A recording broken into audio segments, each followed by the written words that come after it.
మీరును నేను చెప్పిన మాటకు లోబడి జీవించండి.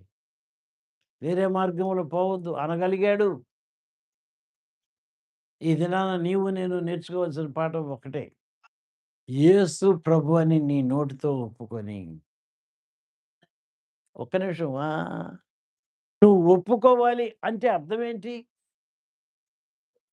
నాకు యేసుక్రీస్తు ప్రభువు. ఆయన నా యజమాని. నేను ఆయన దాసుడిని.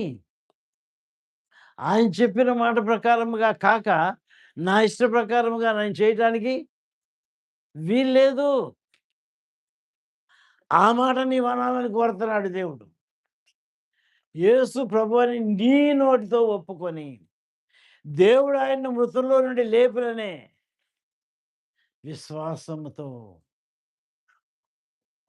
మొన్నే ఈస్టర్ అయిపోయింది. ఈస్టర్ అయిపోయింది గానీ, మనం ఎట్టున్నాం? ఎవరు చెప్తారు? మనం ఎట్టున్నాము? ఇంకా చచ్చిన స్థితిలోనే ఉన్నాం. ఇంకా లేపబడిన స్థితి మనము అందుకోలా. చాలా సంతోషంగా కొత్త బట్టలేసుకొని వచ్చాము ఈస్టర్ పండగకి. దాని ప్రయోజనం ఏంటి? లాభం ఏంటి? ఈ చర్చికి వెళ్ళేవాళ్ళు నిజముగా యేసుక్రీస్తు ప్రభుని హృదయపూర్వకముగా స్తుతించి వెళ్తున్నారు. ఎందుకు? నన్ను లేపాడు ఈరోజు ఆయన. ఆయన లేవటం గాదు. నన్ను లేపాడాయన. ఒకప్పుడు చచ్చిన స్థితిలో మళ్ళీ చూస్తారా? రోమా 6, 11 ఒక్కటి చదవండి చాలు. రోమా 6, 11. అటువలే ఎంచుకొనండి. ఇది నా ఆశ. మిమ్మల్ని మీరే ఎంచుకోవాలి. ఏ విషయంలో? పాపం విషయంలో చచ్చిపోయాము. క్రీస్తు విషయంలో బ్రతికున్నాము. క్రీస్తు విషయంలో బ్రతికుండాలి అంటే బాగా వినండి. ఆయన నీతి ధరించకుండా ఆయన విషయంలో నీవు జీవించి ఉండలేవు. ఆయన విషయంలో నీవు జీవించాలి అంటే ఆయన నీతిని నీవు తప్పక స్వీకరించాలి, అంగీకరించాలి. ఆయన్ని పోలినట్లుగా నీ నిర్ణయాలుండాలి, నీ మాటలుండాలి, నీ పద్ధతులుండాలి. తల వంచుకుందాము, ప్రార్థన చేసుకుందాము. దేవుని చిత్తమైతే మళ్ళీ ఈ మాటలు మీతో పలుకుతానే ఉంటాను. అయిపోలా. యేసుక్రీస్తు ప్రభు యొక్క నీతిని గురించి నేర్చుకునే పాఠము అయిపోలా. ఇంకా చెప్తాను, మళ్ళీ చెప్తాను. కానీ మనకి ఇది మొట్టమొదటి పాఠం. నేర్చుకోవాల్సిన పాఠంలో ఇది మొట్టమొదటి పాఠం.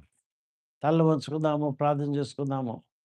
ప్రభు మనతో చెప్పిన మాట ప్రకారముగా మన హృదయాల్ని ప్రభువుకి సమర్పించుకొని, ఆయన్ని మన హృదయంలో చేర్చుకొని, ఆయన నీతి గలవారమై అగపడునట్లుగా ఆయనకు మనల్ని మనం అప్పగించుకుందాము.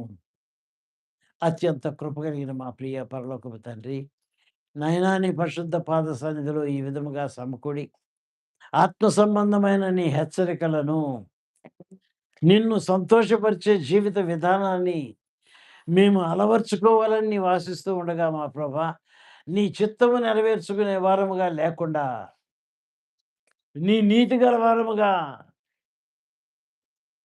మేము కనబడాలని ప్రయత్నిస్తూ ఉన్నాము నాయన.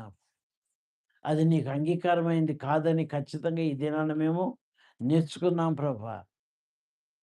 అది నీ జ్ఞానానుసారమైనది కాదు అని నువ్వు చెప్తూ ఉన్నావు ప్రభా. కాబట్టి ఈ దినాన నీ జ్ఞానం అంటే ఏంటో, విశ్వాస సంబంధమైన క్రీస్తు నీతి అంటే ఏంటో నేర్చుకున్నాం ప్రభా. ఆ విధముగా మా జీవితాన్ని నీకు సమర్పించుకొని, నిన్ను సంతోషపరచుచు నీ నీతి గలవారమై ఈ లోకములో కనబడేటట్లుగా మా జీవితాన్ని మార్చుకొని జీవించుటకు మీ కృప మా అందరి పట్ల కుమ్మరించి, మా జీవితాన్ని నీలో బలపరిచి, స్థిరపరిచి, నడిపించి కాపాడమని యేసు పరిశుద్ధ నామమున మిక్కిలి వినయముతో ప్రార్థించి వేడుకొంచు ఉన్నాను తండ్రి. ఆమేన్. మన తండ్రి అయిన దేవుని ప్రేమ, కుమారుడైన యేసుక్రీస్తు ప్రభు యొక్క కృప, పరిశుద్ధాత్మ దేవుని సన్నిధి సహవాసం మనందరికీ తోడై ఉండి లోతైన విశ్వాసముతో యేసుక్రీస్తు ప్రభువుని మన హృదయంలో చేర్చుకొని, ఆయన చిత్తమును అనుసరించి